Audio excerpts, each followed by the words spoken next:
What's up, everybody? It's Friday, and it's time for Tower Talk, December 11th, 2020. Well, over the last week, we had a lot of new information come out for Destiny via the new hotfix, that developer update blog that was released. We have our latest This Week at Bungie, and then we have a lot of other things going on that I want to talk about, so let's get into it.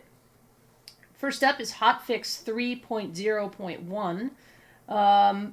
Next-gen console enhancements like the field of view slider and up to 120 frames per second arrived with this hotfix, and the reports are that it's as good as PC.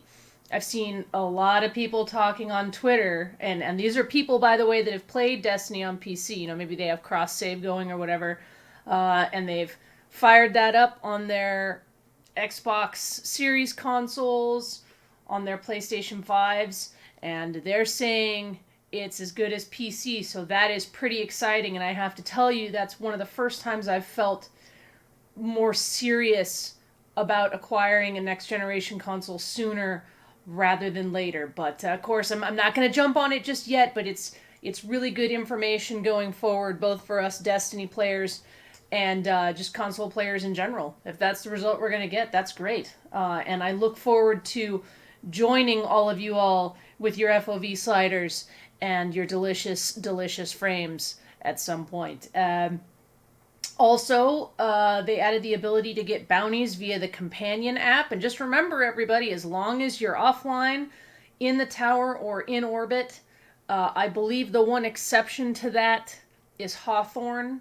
You need to be in the tower to be able to pick those bounties up. But boy, what a nice ability, because just last night I was getting ready to do strikes and I was thinking, oh, I gotta load into the tower, and you all know that I have some network issues where I get kicked out of the tower really frequently, like more than some people do. And it's cool to just be in orbit and go like, okay, I'm doing my strike pinnacles, I'm gonna pick this, and just not have to go through all that loading. Or, you know, if I want to pick up multiple bounties from some different sources for my play session for the day, to just be able to prep that without going down to the tower is really, really nice. Or visiting individual planets or whatever it is. So, super cool.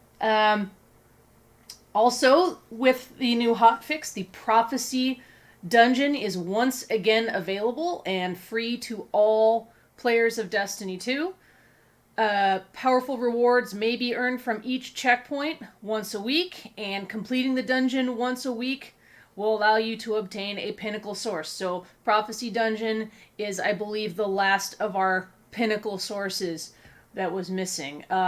And oh boy, is it fun. I had some concerns either that, you know, looking at the Deepstone Crypt AI, maybe it would be kind of toned down, or maybe it would be the opposite, that it was toned up.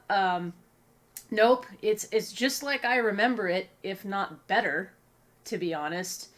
And I was real worried, because my clan and I, we like to use the mountaintop in there, and look, we could adapt, but I was a little worried with its power level coming up to 1050, right, the new floor, that it might be a different experience, because before, when we were doing it, all my weapons, including mountaintop, were 50 or more above its difficulty, right? And now the only advantage I had was a plus 10. And I'm happy to report that the experience was fine. If you'd like to use your mountaintop in there, you certainly still can. One recommendation that I do have is to put take and spec on it, because it actually makes it better than it was before. Or you could switch to something new. You could try something new. But my old trick still worked, and we had a great time taking a friend of mine through who was just too busy and never got leveled up to go into the dungeon before it disappeared at season's end. So that was a super fun experience. If you haven't gone in there, definitely check it out. It is S-tier content. It is definitely the best of the 3 dungeons overall. So don't miss it. Get back in there. Oh, and the previously featured weapons and armor rewards are also available again. So it's the same weapon pool. The Ikelos weapons are in there. The Moonfang armor. The Trials of the Nine Coda armor. Death Adder. Negative Space. Husgao. All of those rewards are once again available. I won't go into details on all of these, but there were a whole bunch of bug fixes for strikes, including things like the lift in the hollowed lair completely draining your super. And there were also a whole bunch of destination fixes like adding materials nodes, adding materials rewards to different activities, and actually strikes were included in that as well. So lots of fixes for that. Let's see. Moving on to yesterday's This Week at Bungie and Tuesday's developer update. We're kind of going to talk about both of these together since they had a shared section in the TWAB. Oh boy, that developer update last Tuesday was straight fire. I mean, it was a blazing inferno of awesome. And I'm just going to kind of break it down TLDR for you guys. And, kind of the things that I was really interested in. We're getting 6 new legendary ritual weapons being added to the ritual activities. It'll be 2 each for strikes, gambit, and crucible respectively. So we're going to have 2 new things in each activity to chase, which will be great. And nightfall strikes are getting 3 unique weapons. We're going to see the return of the palindrome, the swarm, and shadow price. Those are all weapons from Destiny 1 that some of you might remember. Yes, you heard me correctly just now. We are getting strike-specific loot in the Nightfalls, and Grandmaster Nightfalls will award adept versions of these weapons. It's actually really spooky, because something I'm going to talk about a little later, I was thinking about, what's a solution we can provide?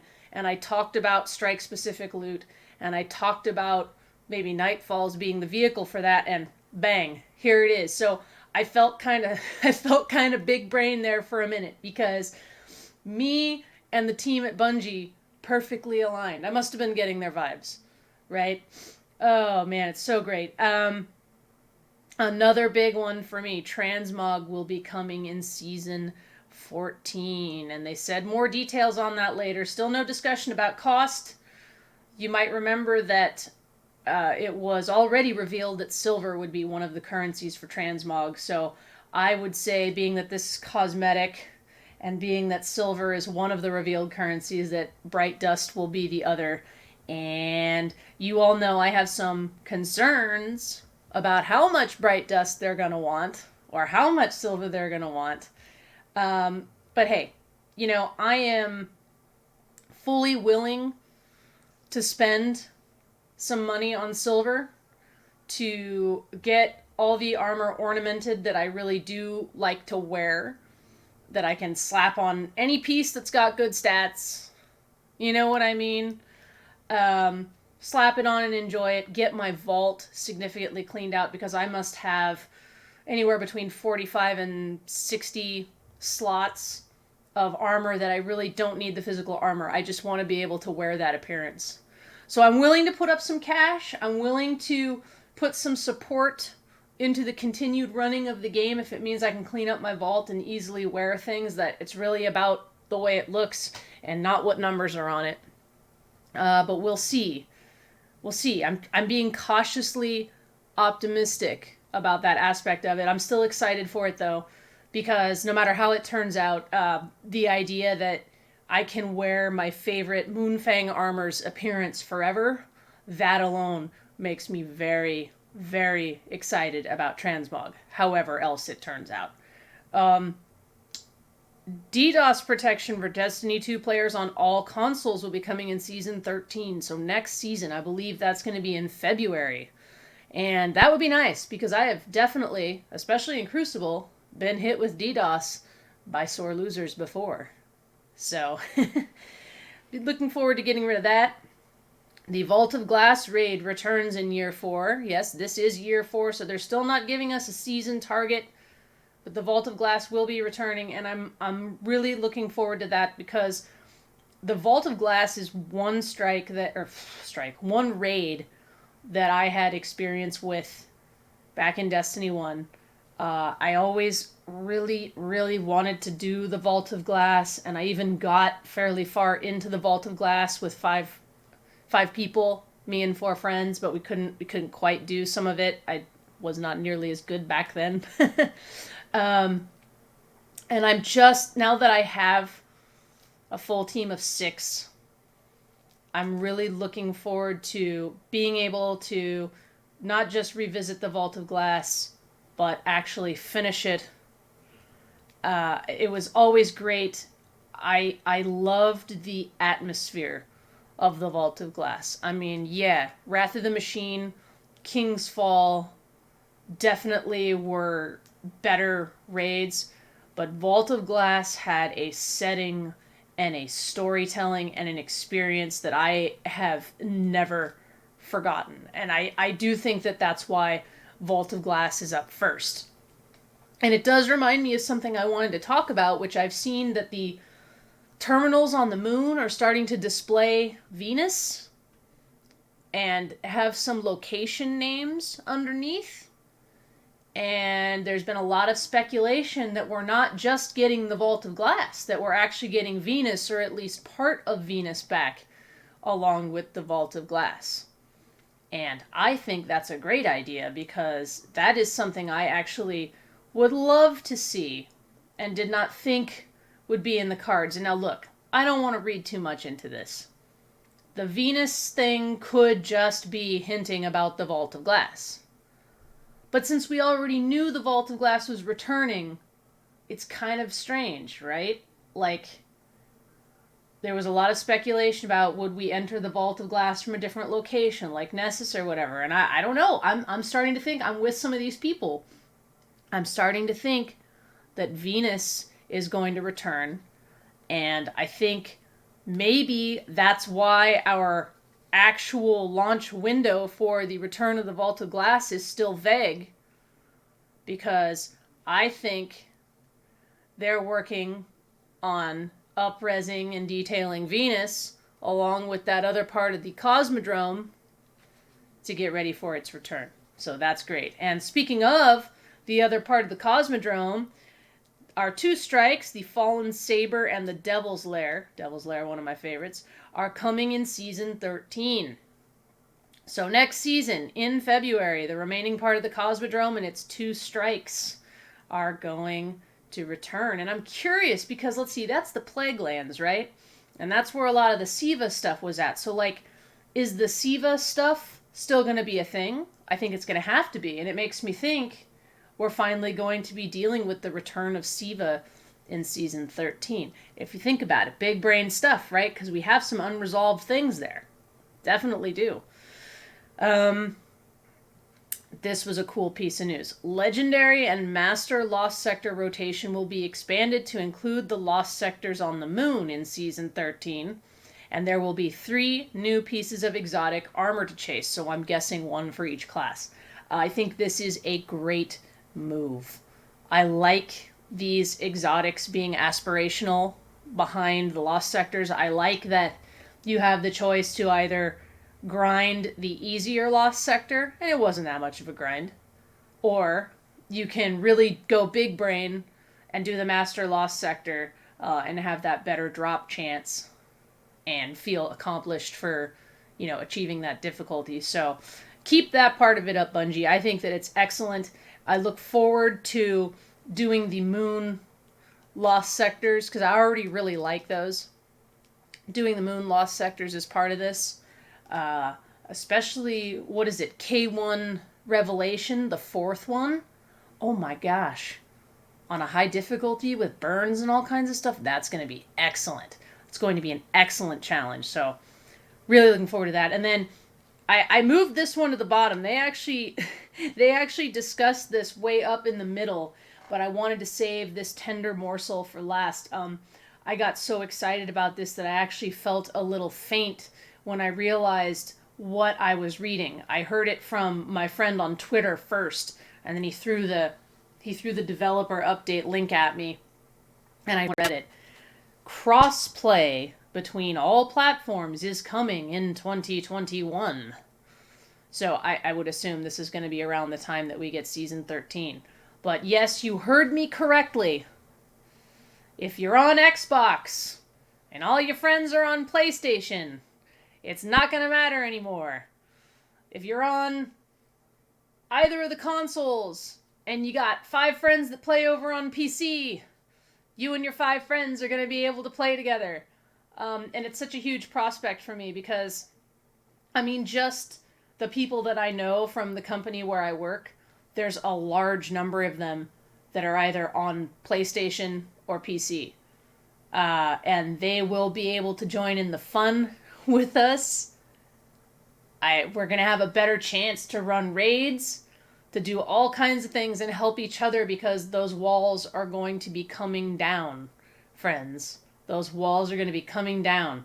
And I really, I know from personal experience, there's a lot of people that are cut off from their friends because even if they've got their cross-save enabled, generally the people are only paying for all the content on their main platform and don't really have, especially now, after vaulting, especially now, don't have a lot of things that they can actually do together if they go cross-save on their other platform, on their alternate platform. So really, really, really exciting news. Probably the best news of all was that.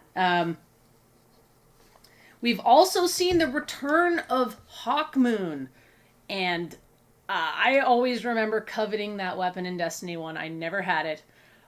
It was a really, really excellent exotic quest. Like, Bungie, more like that, please. It had a really, really excellent story again. I mean, it was just a storytelling home run for sure, which is on par with the rest of the season so far.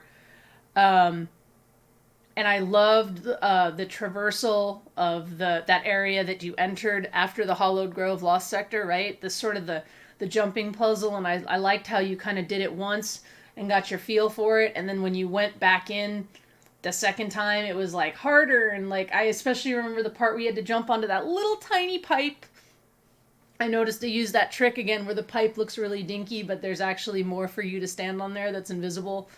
But it was so hairy, like it was big brain stuff trying to figure out how to get up there and get to that final room again. And I really, really, really enjoyed it. And speaking of the storytelling in there, like, why doesn't Savathun want us talking to the Darkness or the Traveler? I mean, like, we were there, we were going to commune. The Traveler was trying to tell us something, and Savathun got in the way again. And I just, like, what is the motivation there? She doesn't want us talking to either one of those paracausal entities. So I'm just so curious where that's going. Obviously, this is all building up towards whatever we're going to deal with her in the Witch Queen. Obviously. And, you know, we know that Oryx's worm isn't dead. It was in that lore that Bungie released on the website. So I don't know, but it's shaping up to be really, really cool. I'm really excited about all of that. Also, about Hawkmoon, the perk has been reworked so that it no longer relies on RNG to activate, which I thought was a good move. Your kills and precision hits stack, and then the final round's damage is determined by how many stacks you built up before that, right? So I like that change because there's an awareness that you have to have of how the weapon is working so that you can sort of manipulate what you're doing to get what you want. And it's interesting, right? That randomness isn't there. It's actually got a path that you use to charge it up. And I really, this is stupid, I really love the hawk screech that you hear when your powered shot is ready. When you get to that last round in the magazine, what is it? I think if you have 6 times or the full 7 times stack, there's just this loud hawk screech. And I think it does it again when you fire the round. Like, I don't know. Hey man, look, I dig hawks. So I super love it. I think it's cool anyway. But if you're a hawk person, it's just like, caw! Right? It's so great. The Dawning starts next week, and we're going to be getting a new fusion rifle called the Glacioclasm. That one is a mouthful to say. Glacioclasm. And I'm wondering if there's going to be anything unique about it. If they've revealed that, I didn't see any. I didn't watch the stream where that was revealed after the charity goal was reached. But anyway, It could be interesting if it has something new on it. It's definitely pretty and Dawning themed, so we'll see. Might keep it, might not. The coolest thing I saw was that we're also going to get a new exotic ship that we can upgrade throughout the event, and you'll be able to change its engine streams, its spawn effects, and unlock some kind of special animated shader that's unique to the ship. I'm wondering, first thing I thought when I read this is, I wonder if this is sort of a test bed for what's going to happen with ships going forward. Ships have always been cool, but I've always felt like ships could be more, even within, their function, which is something neat to look at when we're loading or just hanging out in orbit, you know what I mean? I would love to see this idea spread out across Destiny ships, and I don't know if it needs to be on all ships, but at least some ships I think should have this, and it definitely makes them desirable and aspirational. Maybe we see this on aspirational ships that are part of certain activities, right? Nightfalls, raids, Master Lost sectors, whatever it is. Something interesting, and I would say to anybody at Bungie that hears this that I definitely vote for that, and I would like to see it more. I don't know if all ships need to have it, but maybe certain exotic ships should have it, huh? Okay. They went on to say that this year, as the community generates dawning spirit by completing activities, you will be able to progress a special community pursuit with your cookie skills and then find new gifts waiting for you under the tree. So it's going to be a community goal thing, this event, and it will unlock presents for us. So I'm looking forward to seeing what that stuff is. And all of the new dawning items added to the store will be available at some point for Bright Dust, with the exception of the Glee Barrage and Merrymaker weapon ornaments and Happy Trails finisher, which will be available for silver only. So that's cool. Everything purchasable with Dust except those few things. I know I've got my eye on the little ghost shell with the little Christmas lights on it. I want that one. So definitely got a little note on my list of things I'd like with Bright Dust to get that little guy. And then there were some things discussed about fixes that are coming up in our next hotfix. The Stasis Warlock Penumbral Blast melee is being fixed. I was really hoping to hear this. Bungie agreed with us that it was over-nerfed a little. Like, they said, hey, look, something definitely had to be done, but we went a little crazy on the range. So they're going to increase the projectile range back up by about 37%, which honestly, that should fix the misses that I keep having that I don't enjoy, the ones that feel bad, without making it, too crazy. And then the minimum distance to cast that ranged melee is going to be reduced by 32%. And basically, this lets you throw the ranged melee closer to targets. We'll have less of that accidental slapping and more of the freezing and the exploding. It will be easier to do it when you're closer, okay? The Vesper of Radius is being fixed on December 17th in the upcoming hotfix 3.0.1.3. So literally next hotfix, the problem with that was an issue for trials is fixed. Another really, really, really important thing. There's an issue where you can lose your spoils of conquest if you try to put them in your vault. While this is being investigated, you should not put spoils in your vault. Chances are you will lose them. And oh boy, because I almost did that the other day. Am I glad that I forgot about it and didn't do it? I would not like to lose all these spoils I built up when I'm trying to get anarchy. And then last but not least, you're not crazy. The Unrelenting perk isn't functional. It's not working for some reason.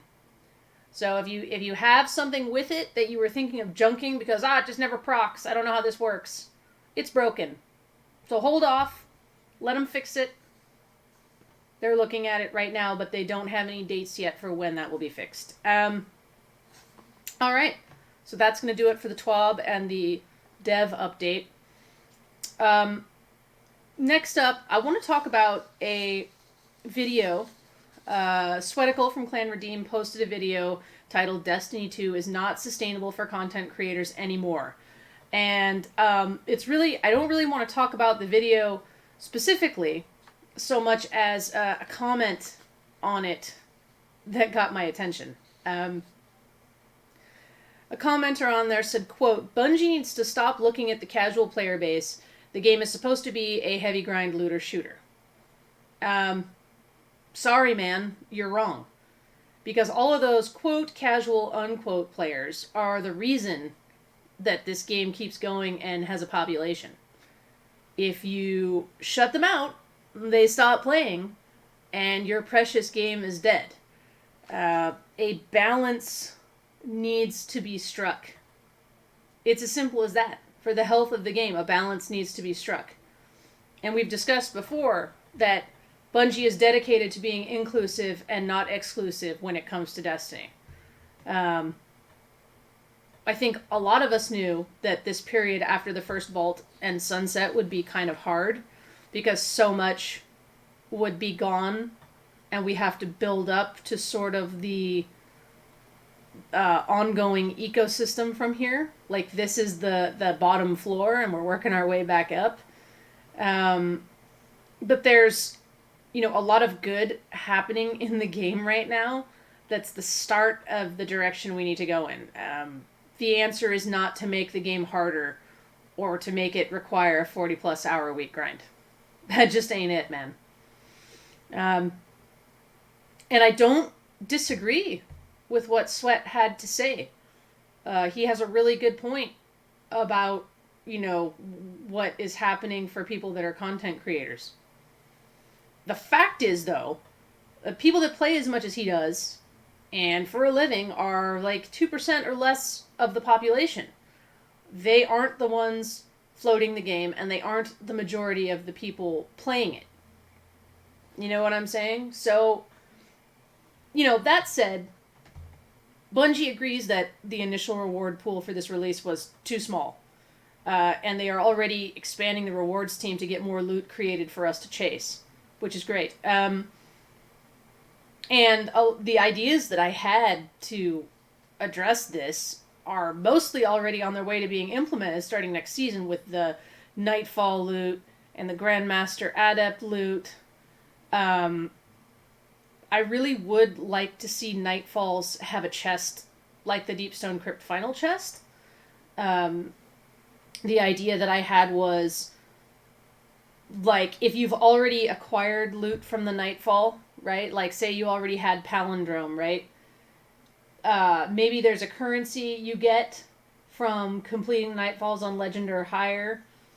And you could do this for Legendary Lost Sectors too.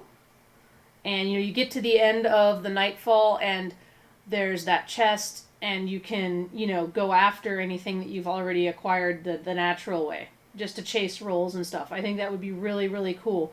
That idea for the Deepstone Crypt chest was an excellent idea. And I want to see it in more places. And I think it would create that grind that, people like Sweat are hungry for without shutting people out of the game. Which is the balance we're trying to strike, right?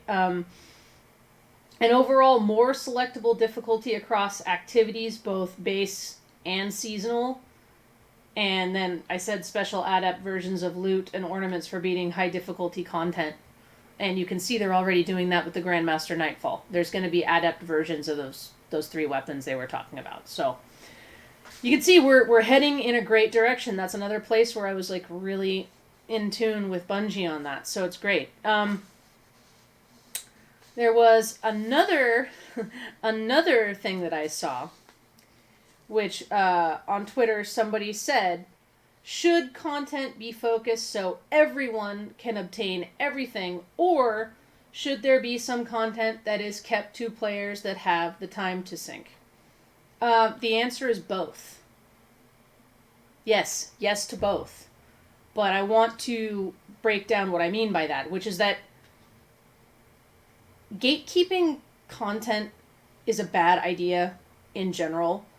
We kind of saw that with the raid mods, like what happens when you create haves and have-nots with things that affect gameplay, right? Like all the barrier mods and stuff like that. There was a significant disadvantage to people that did not have them.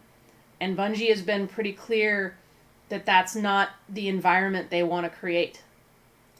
You know what I mean? Like, they don't care that the person put in the time and did the difficult content to get, let's say, a barrier mod, because it creates a gameplay situation that they don't want. And I mean, I personally agree with that. I had those mods, but I don't think it's right to create that kind of disadvantage in that haves and have-nots scenario, right?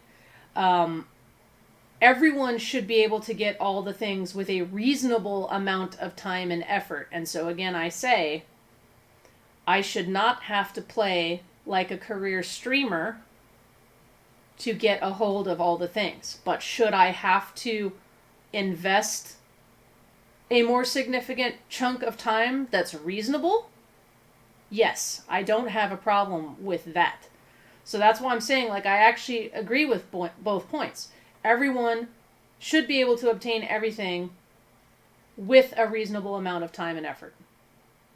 Right? Well, I think you get what I'm saying. We're talking about balancing again. Now, for the career streamers and the ultra hardcore and elite, should they get bonus loot drops? Should they get special ornaments and shaders? Access to targeted farming on the rewards? Yes. Those are all great ways to incentivize more time and higher difficulty, right?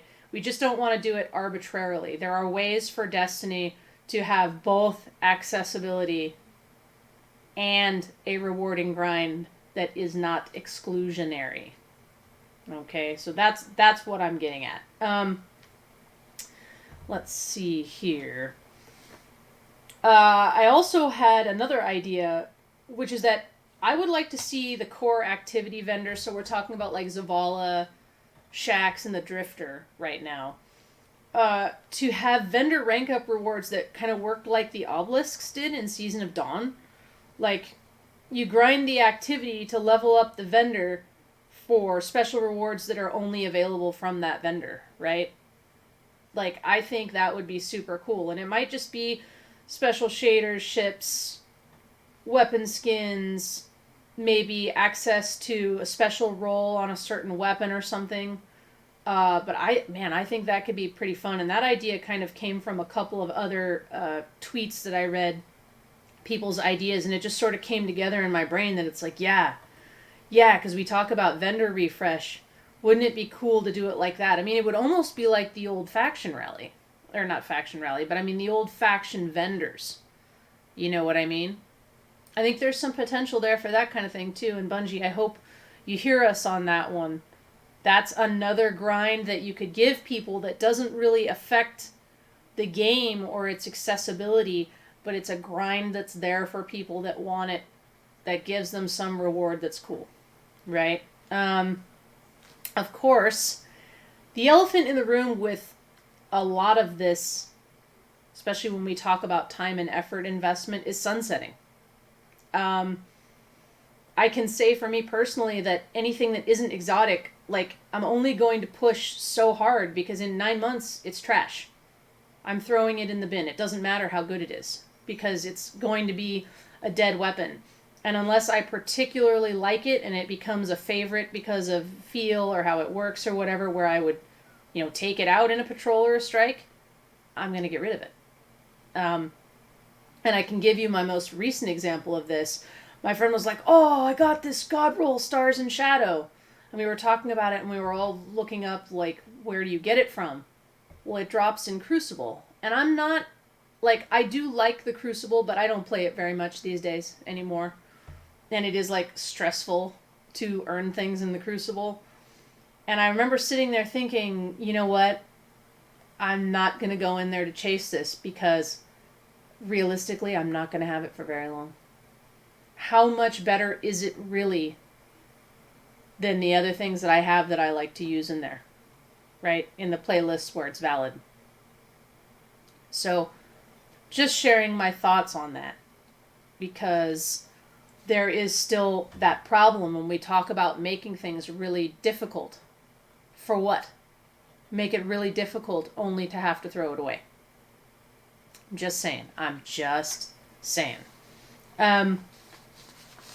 Okay. So, what am I enjoying right now? What weapons and things am I enjoying right now? I got a couple more of the raid weapons, and I just want to say, both from my experience with my raid weapons that I have, and then watching my friends use theirs, a couple of them have that Succession sniper rifle. I really love the design of all of them. I think the person that did that hit it out of the park. And not just because it goes with my Moonfang armor so well and makes me look cyberpunk as hell.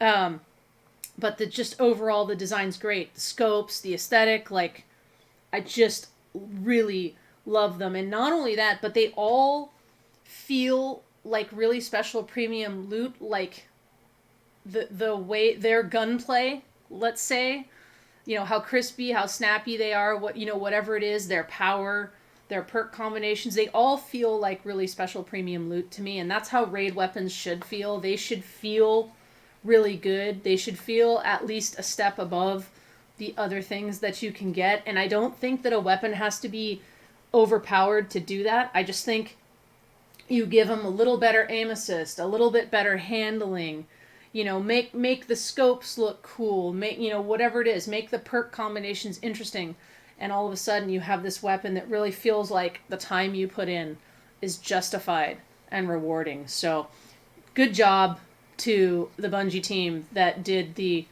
Deepstone Crypt raid weapons, because they are excellent. Posterity is one of the ones I just got, and I can tell you already it's an all-time favorite hand cannon of mine. And for the most part, I'm not a hand cannon person, but I do really love the ones I come across that are really good. I have a few that I really love. And I don't usually like 180s, straight up, but Posterity is just really crispy and fun to use. And I got a really cool roll. The barrel and magazine were not that great, but I got it with Reconstruction and Rampage. And I went into that Lost sector that's in the Divide and the Cosmodrome, because the way the enemies are in there, that's one where I like to go play with new weapons and just test things out. And I mean, I literally wrecked shop with it when I tested it out in there. I never ran out of ammo. And then I had the Rampage stack, which was just making it easier not to use a bunch of ammo. It was insane. That's my favorite one that I've gotten so far. I did get one of the God rolls with Demolitionist, but this Reconstruction Rampage one is just crazy. I love it. I also finally got Heritage, and I mean, like, it is an insane slug shotgun, and I don't even really have a good one yet. My best roll so far does have 3 out of 4 recommended perks, which are Fluted Barrel, Auto-Loading Holster, and Thresh. And I mean, the thing is, you know, I talked about loving the design of these weapons and how they feel like special premium loot. Just their gunplay makes them feel special. Heritage is intrinsically just nasty, even with a trash roll. The base way that this weapon is built is awesome. Get a good roll on it, and it is literally godly. I'm going for the magic reconstruction recombination roll still, so wish me luck on that. But, I mean, it was crazy too, because when I use Heritage with auto-loading holster, and then my Posterity with reconstruction, I mean, they're always full and ready to rock. You know what I'm saying? Like, it was just an insane combination of weapons that I never had to reload. I was having so much fun with that when I was playing yesterday. And I did some more playing with Necrotic Grip and Thorn after the last Tower Talk. And I mean, honestly, it's good enough for high-end content too. I crushed the Broodhold Nightfall with my clanmates using that combo, and I've never, ever been able to use Thorn like that before. Or, like, purposely gotten into melee scuffles and that kind of content to try and, like, poison everything. It is an amazing new playstyle that definitely works even at high difficulty if you know what you're doing with it, and it can just be incredibly destructive and fun. So definitely check it out when you get your necrotic grips. And if you don't have a warlock, make one and go get your necrotic grips. It's great. The accessibility of the Deepstone Crypt raid. So I've been doing Deepstone Crypt a lot with my friends, and I can speak for all of us and say that we are really, really loving the Deepstone Crypt because it's good.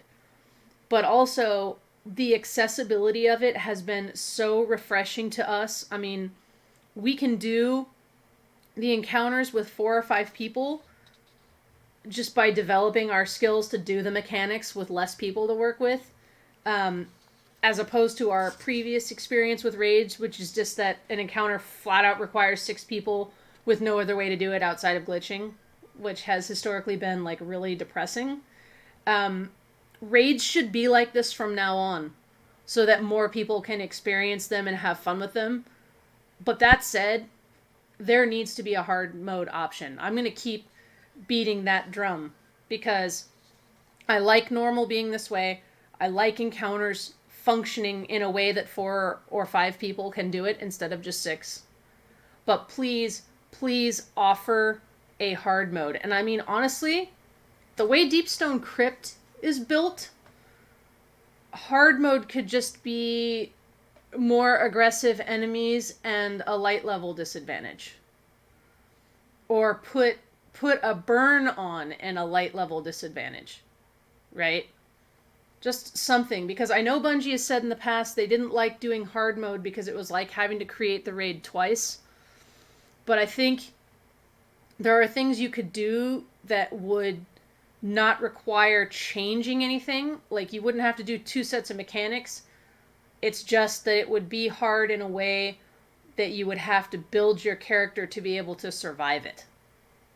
Right? More like contest mode. Like, even offer contest mode, like a 20 light level disadvantage, say, as hard mode. But that's just something that should be there. For real. And leave normal the way it is. And Bungie, please, please, please, please continue to offer encounters with mechanics that are accessible to 4 or 5 players. It needs to be a thing that continues, because we have had so much fun. We have been absolutely challenged by figuring out how to do the mechanics without 6. But it's possible without 6. And that's what I'm getting at. That if for some reason we can't get 6 people together, it's accessible to us. And I know that LFG argument is out there, and honestly, I don't want to hear it. I'm not afraid to try LFG. That has not been a good experience. And I also understand that matchmaking might not be a good experience. And so if that's how it's going to continue, raids going forward need to be like the Deepstone Crypt. And please offer something at least like contest mode as a hard mode. And maybe, that you get more rewards or something like that. Give them bonus loot drops, special ornament shaders, targeted farming for loot. Give them that kind of thing for hard mode. Give them a hard mode that's like contest mode, right? Where the raid doesn't have to be altered, it's just harder. And then reward them for it in a way that makes sense. Is all I'm saying.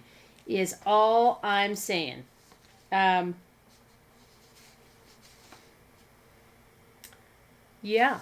So that is going to do it for this week's Tower Talk. This is probably going to be the last one until after the holidays.